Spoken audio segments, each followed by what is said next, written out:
Hey everyone, welcome back for another deep dive. Today we're going to be looking at China. Uh, Specifically, we'll be exploring some of the potential conflicts and challenges that are kind of bubbling under the surface of China's economic growth. yeah.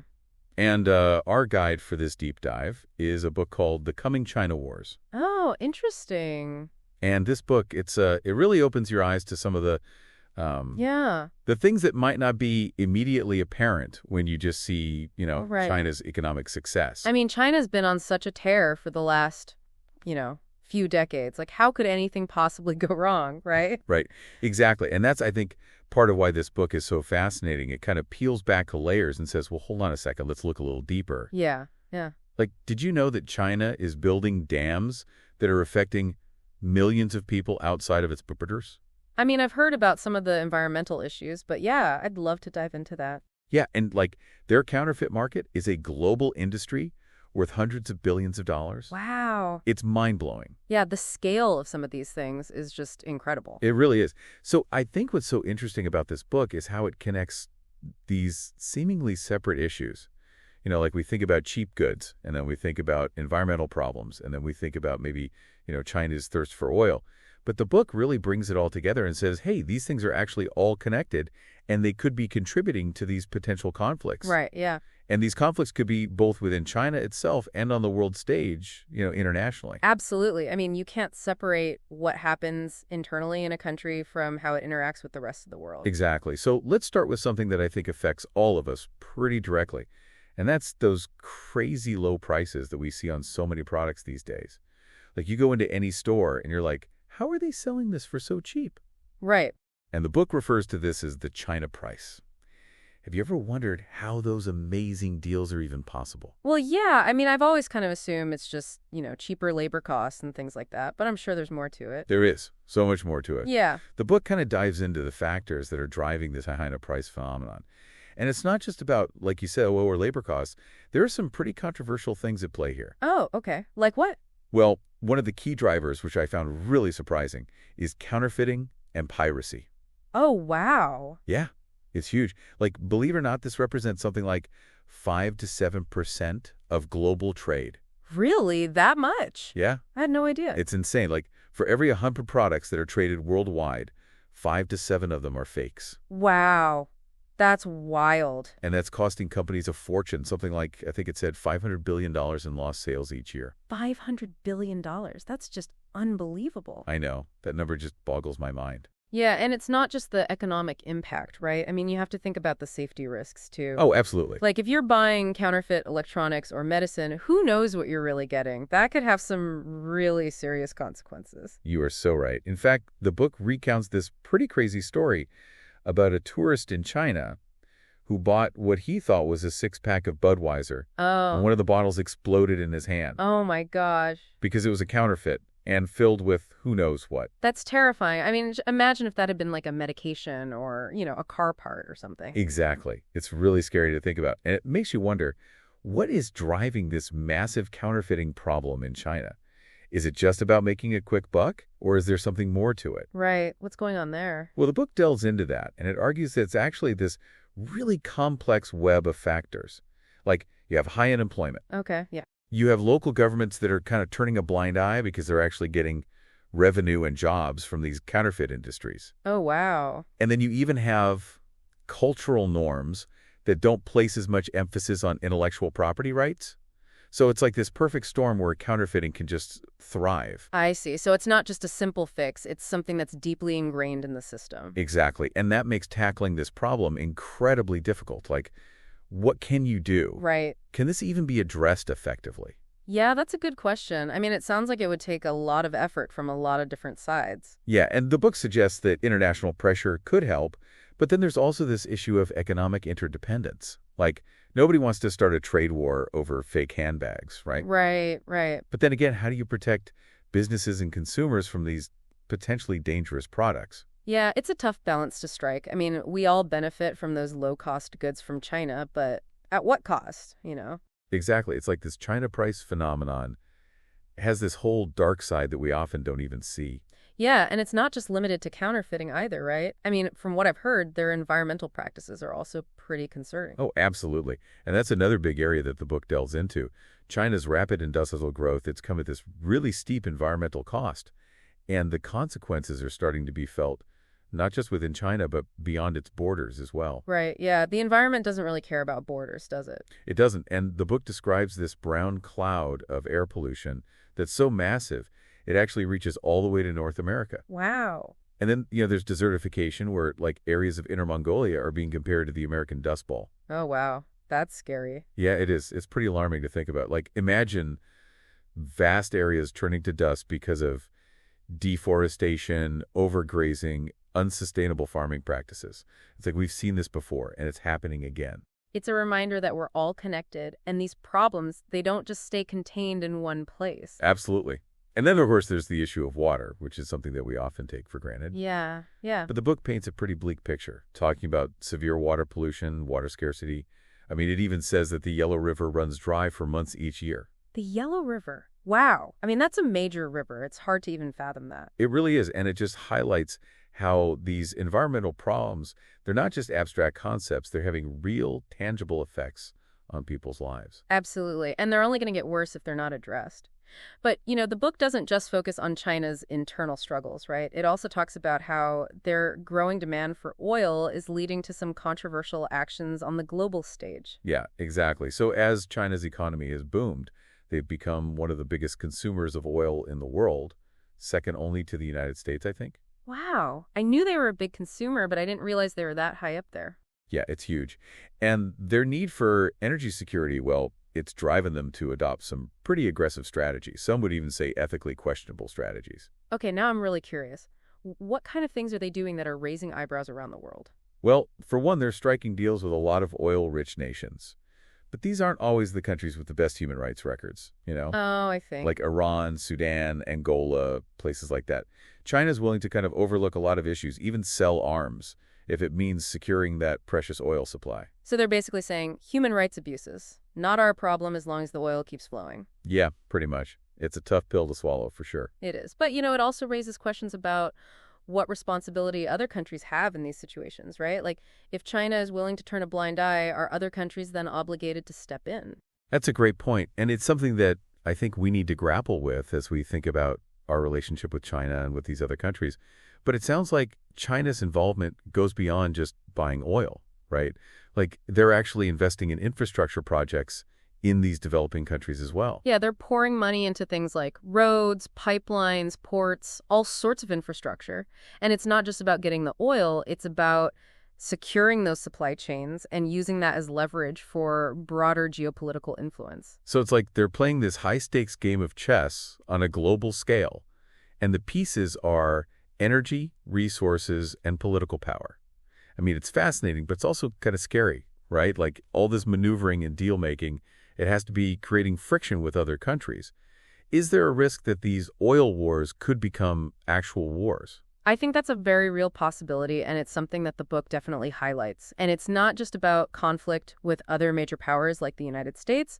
We also have to consider the potential for conflict within China itself. Oh, right. We were talking about those wars from within earlier. Exactly. As competition for resources increases, different regions and groups within China might start to clash. So it's like we've got this pressure cooker situation building both inside and outside of China. Yeah, that's a good way to put it. And I think that's what makes this whole conversation so important. Like, we need to understand these complexities, these interconnected challenges, if we're going to navigate this new world order that's emerging. Absolutely. We can't afford to be naive about what's at stake here. Exactly. So let's dive a little deeper into these internal tensions brewing within China, those wars from within that the book talks about. Because it's not just about external threats, right? It's also about what's happening inside the country itself. Right. China likes to project this image of strength and unity, but the reality is much more complicated. There are a lot of simmering tensions just below the surface. Okay, so paint us a picture. What's actually happening inside China that's causing this instability?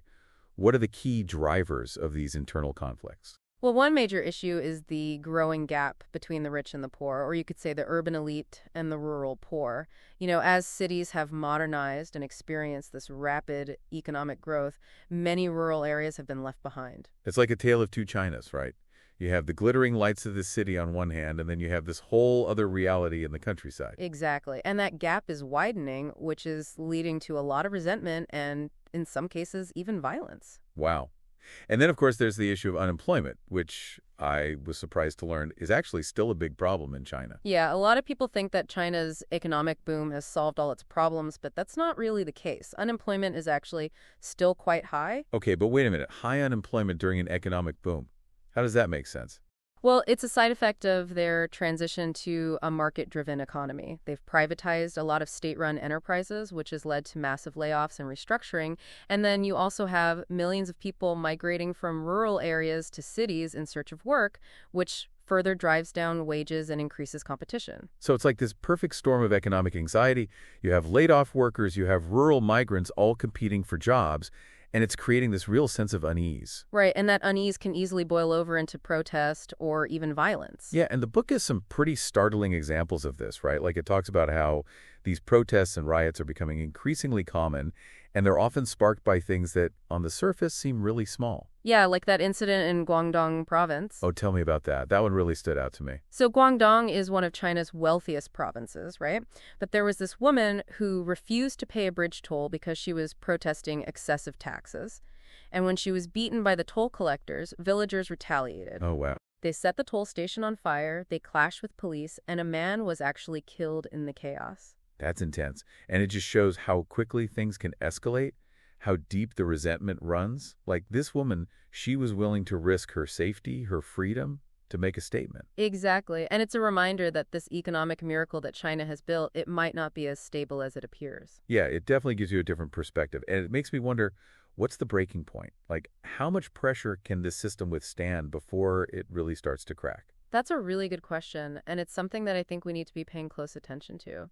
Because as we've seen, the consequences of instability in China, they can be felt far beyond its borders. Absolutely. But the book doesn't just stop there, right? It also delves into these other issues that could further destabilize China, those ticking time bombs that we talked about earlier. Yeah, like the pension crisis, the healthcare system, and the HIV/AIDS epidemic. Okay, those are some serious problems. And it sounds like there's a lot more to this China story than meets the eye.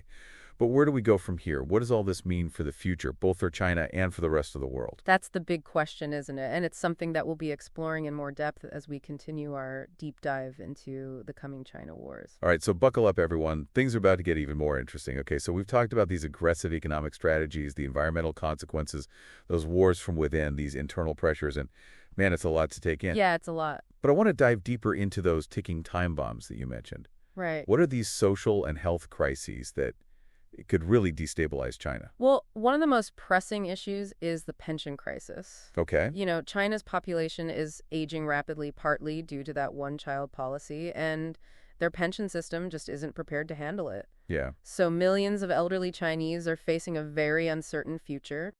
It's like that one-child policy was supposed to control population growth, but it seems like it just created a whole new set of problems down the line. Exactly. The book talks about how it skewed the gender ratio, created a shrinking workforce that's struggling to support this growing elderly population. It's like this demographic time bomb waiting to go off. So you've got fewer and fewer workers trying to support more and more retirees. I can see how that would put a strain on the economy and create social tension. Oh, absolutely. Beyond the pension crisis, what other ticking time bombs are we talking about? Well, the healthcare system is another major concern. Okay. It's on the verge of collapse. Frankly, China's economic growth hasn't translated into better healthcare for everyone, and a lot of people are struggling to afford even basic medical care. You know, it's always shocking to hear about those kind of struggles in a country that we think of as this economic powerhouse. Right. It's a reminder that progress doesn't always benefit everyone equally. No, it doesn't. And the book shares this really heart-wrenching anecdote about a woman named Kai who was pressured into receiving this really costly HIV treatment, and then she was abandoned by the hospital when she couldn't afford it anymore. Oh, wow. It's a stark reminder of the human cost of these systemic failures. That's heartbreaking. So we've got this pension crisis, a healthcare system in shambles, and then on top of that, there's the HIV/AIDS epidemic you mentioned earlier. What's the situation there? Well, China is facing a growing HIV/AIDS crisis fueled by a lack of sex education, a booming sex trade, and what the book refers to as the bloodheads phenomenon. Bloodheads. Okay, that's a new one for me. What does that even mean? Essentially, bloodheads were these illegal blood banks that were operating in China back in the 80s and 90s. Oh, wow. They would pay people for their blood, but they often used unsanitary practices, which led to this surge in HIV infections. It's crazy how something like that could happen on such a large scale. It is. It just highlights how complex and interconnected these challenges really are. But it's starting to feel overwhelming. It's like all these problems stacking up on top of each other. It's a lot to process, for sure. Is there any light at the end of the tunnel? Does the book offer any solutions? It does. The book doesn't leave us completely without hope. It offers some potential paths forward, some ideas for how to confront these challenges and avoid those coming China wars. Okay, I could definitely use a dose of optimism right about now. What are some of the solutions that the book proposes? Is there anything that can be done to actually turn things around? Well, the book advocates for this multi-pronged approach, addressing the issues both domestically and internationally. So tackling the problems from both inside and out. Exactly. But what does that look like in practice? What specific actions does the book recommend? Domestically, it calls for things like cracking down on corruption, improving social safety nets, strengthening environmental regulations, investing in sustainable development. Okay, so basically cleaning up their own house, so to speak. Yeah, exact. But what about the international side of things? How can other countries help or at least encourage China to move in the right direction? Well, the book suggests a combination of diplomacy, economic pressure, and military preparedness. It's about walking this fine line between cooperation and competition. So it's like a balancing act, engaging with China while also being prepared to stand up for our interests and our values. Right. The book highlights some specific policy prescriptions, like pressuring China to improve its human rights record, address unfair trade practices, and also suggests using economic measures to counter things like currency manipulation and protect intellectual property. That sounds like a tall order, especially considering how interconnected our economies are these days. It definitely won't be easy. The book acknowledges the risk of things like trade wars and, internal resistance from China, but it also points to China's 5-year plan, which emphasizes sustainable growth and balanced development as a potential sign of progress. So there's at least a glimmer of hope that China is starting to recognize the need for change. That is, but the book also expresses some skepticism about whether those commitments will actually translate into concrete action. It's one thing to have a plan, it's another thing entirely to actually follow through. Yeah, actions speak louder than words, right? Exactly. So a lot hinges on whether China is willing to walk the walk, not just talk the talk. But let's shift gears for a moment and circle back to something that's been looming in the background of this entire conversation: the possibility of actual conflict. Right, the nuclear elephant in the room, as the book puts it. It is a bit unsettling to think about the book. The book outlines several potential triggers for an actual hot war with China. And it doesn't paint a very pretty picture of what that could look like. No, it doesn't. So what are the potential flashpoints, the things that could actually set off this powder keg? Well, tensions over Taiwan are a major concern, as is the South China Sea dispute. Competition for resources, particularly oil, could also spark a conflict, as could China's increasingly assertive foreign policy.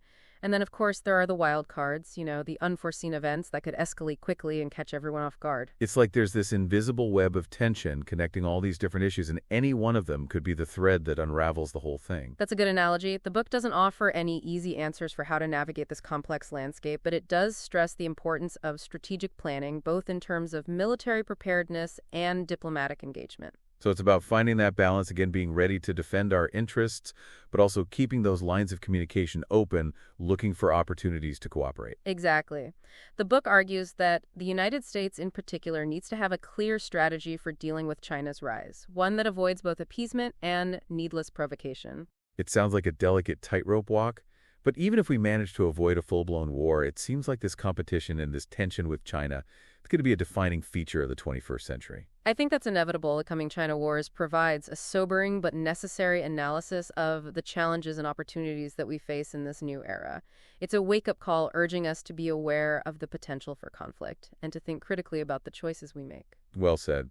And as we wrap up our deep dive into this thought-provoking book, I think it's important to step back and reflect on what we've learned. What are the key takeaways that you hope our listeners will remember? For me, it's the interconnectedness of everything how economic forces, environmental pressures, social tensions, they're all intertwined both within China and on a global scale.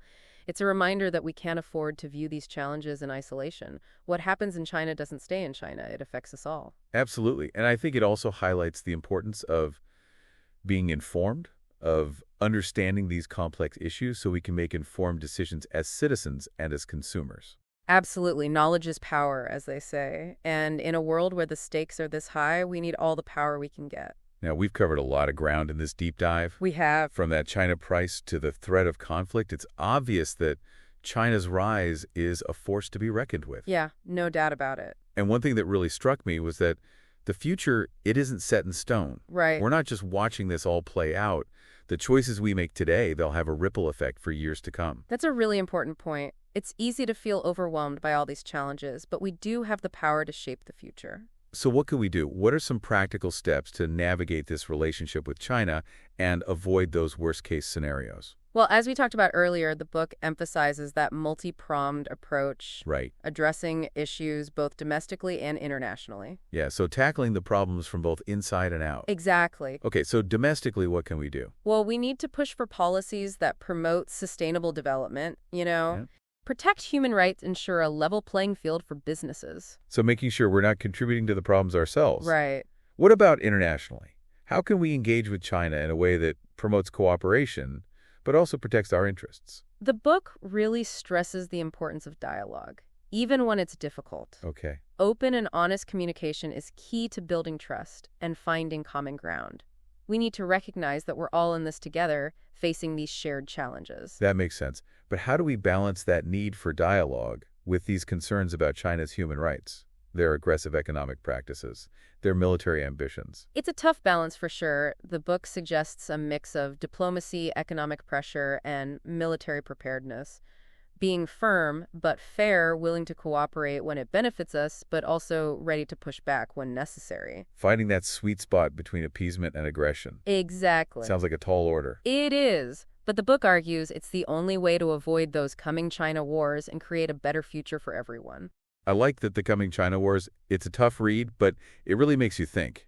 It forces us to face some hard truths and wrestle with some difficult choices. Definitely. So to all our listeners out there, I encourage you to check out the book. Don't just take our word for it. Explore the issues, think critically, come to your own conclusions. Yeah, and remember, the future isn't set in stone. The choices we make today will shape the world of tomorrow. Well said. Thanks for joining us on this deep dive into The Coming China Wars. It's been a pleasure. Until next time, keep exploring, keep learning, and keep questioning.